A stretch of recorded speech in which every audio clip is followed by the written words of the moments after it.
ரோமையர் 15ஆம் அதிகாரம். முற்காலத்தில் எழுதப்பட்டவை அனைத்தும் நமக்கு அறிவுரையாகவே எழுதப்பட்டன. மறைநூல் தரும் மன உறுதியினாலும் ஊக்கத்தினாலும் நமக்கு எதிர்நோக்கு உண்டாகிறது.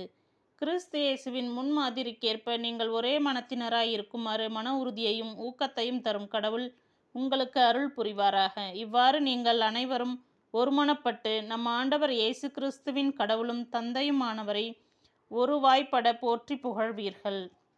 நற்செய்தி யூதருக்கும் பிற இனத்தாருக்கும் உரியது. ஆகையால் கிறிஸ்து உங்களை ஏற்றுக்கொண்டது போல நீங்களும் ஒருவரை ஒருவர் ஏற்றுக்கொள்ளுங்கள். அப்பொழுது கடவுளை பெருமைப்படுத்துவீர்கள். என் கருத்து இதுவே: கடவுள் உண்மையுள்ளவர் என்பதை காட்டுமாறு கிறிஸ்து விருத்தசேதனம் செய்து கொண்டவர்களுக்கு தொண்டரானார்.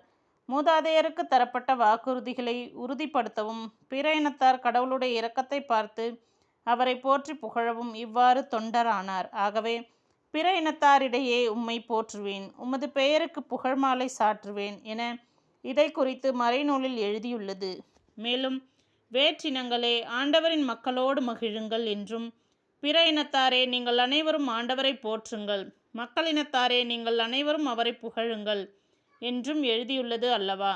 இன்னும் ஈசாயின் குலக்கொழுந்து ஒருவர் வருவார், மக்களினங்களை ஆளும் தலைவராய் அவர் தோன்றுவார், மக்களினங்கள் அவரையே எதிர்நோக்கி இருப்பர் என்று ஏசாயா கூறுகிறார். எதிர்நோக்கை தரும் கடவுள் நம்பிக்கையால் உண்டாகும் பெருமகிழ்ச்சியாலும் அமைதியாலும் உங்களை நிரப்புவாராக. அவ்வாறு தூய ஆவியின் வல்லமையால் நீங்கள் இன்னும் மிகுதியான எதிர்நோக்குடன் வாழ அருள் புரிவாராக. ஆமீன். முடிவுரையும் வாழ்த்தும். பவுல் பொறுப்பேற்ற பணி.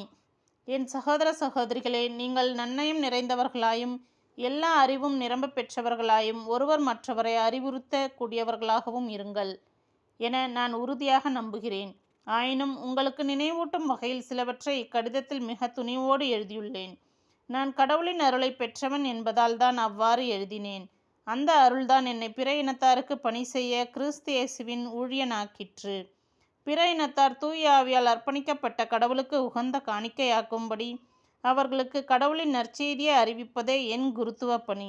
ஆகையால் கடவுளுக்கு செய்யும் இந்த பணியை முன்னிட்டு கிறிஸ்து இயேசுவுக்குரியவன் ஆகிய நான் பெருமை பாராட்டி கொள்ள இடமுண்டு.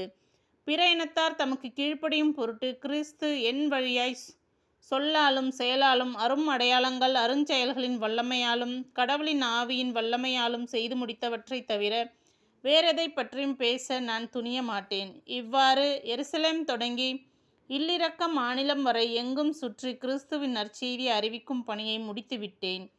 கிறிஸ்துவின் பெயரை கேள்விப்படாத இடங்களில் மட்டும் நற்செய்தி அறிவிப்பதே என் நோக்கமாய் இருந்தது.